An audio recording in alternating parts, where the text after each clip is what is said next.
নমস্কার বন্ধুরা, রিঙ্কু রান্নাঘরে আজকের আমি রান্না করছি বাজার থেকে কিনে আনা প্যাকেট ধোকা। আমি বাড়িতে কিভাবে সহজ পদ্ধতিতে রান্না করা যায় আপনারা দেখুন শুরু থেকে শেষ পর্যন্ত ভিডিওটি। এখানে আমি একটা পাত্র নিয়েছি, জল দিয়ে দিচ্ছি, দিয়ে দেব এই প্যাকেট ধোকাটা, ঢেলে দিচ্ছি, আপনারা দেখুন। দেখুন এখানে আমার ব্যাটারটা তৈরি হয়ে গিয়েছে। তো দেখুন এই রকম থিকনেস রাখবেন, এর থেকে পাতলা করবেন না। এখানে আমি অল্প পরিমাণে তেল দিয়ে দিচ্ছি।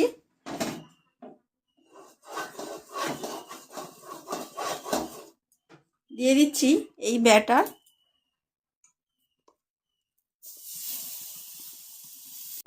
এখানে আমি ব্যাটারটা গরম করে নিয়েছি।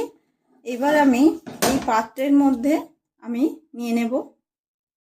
পাত্রে আমি তেল দিয়ে দিয়েছিলাম, দিয়ে এটা দিয়েছি, দিয়ে আমি এখন একটা থিকনেস করে নিয়েছি, একটু মোটা করেছি আমি। আপনারাও মোটা করবেন, করলে কাটতে সুবিধা হবে। আর এখন আমি 10 মিনিট রেস্টে রেখে দিচ্ছি। 10 মিনিট বাদে আমি এটা কাটবো। দেখুন এখানে আমি 10 মিনিট পর ধোকাটাকে কেটে নিচ্ছি। আপনারা যে যেমন পারবেন শেপ দিতে পারেন, আমি আমার মনের মতো করে দিচ্ছি, আপনারা আপনাদের মনের মতো করে দেবেন। তেল দিয়ে দিচ্ছি কড়ায়। দেখুন এখানে আমি চৌকো আকারে কেটে নিয়েছি।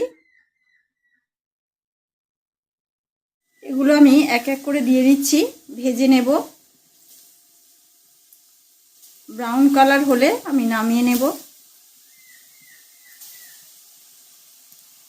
দেখুন এখানে আমি উল্টে দিচ্ছি, কত সুন্দর দেখুন উল্টে যাচ্ছে।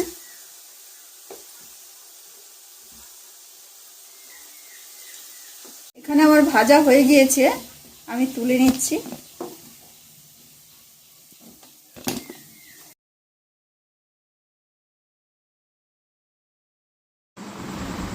একই তেলে ভেজে নিচ্ছি আলুটা।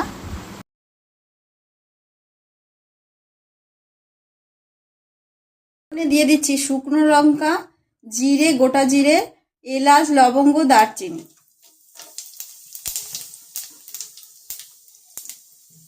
টমেটোর পেস্ট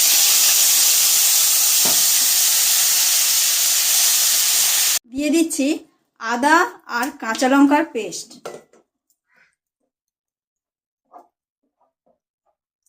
দু মিনিট আমি কষিয়ে নিয়েছি। মশলা থেকে দেখুন তেল ছেড়েছে। এখন আমি দিয়ে দিচ্ছি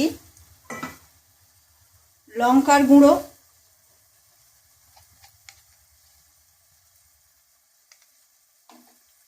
লবণ, দিয়ে দিচ্ছি হলুদ গুঁড়ো,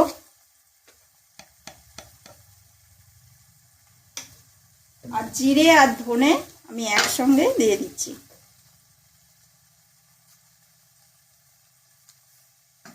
এবার দিয়ে দিচ্ছি ভাজা আলু।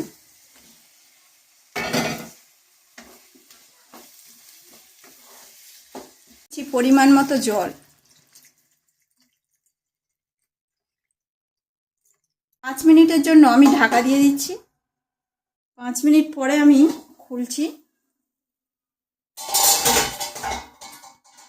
ধোকাগুলো আমি দিয়ে দিচ্ছি।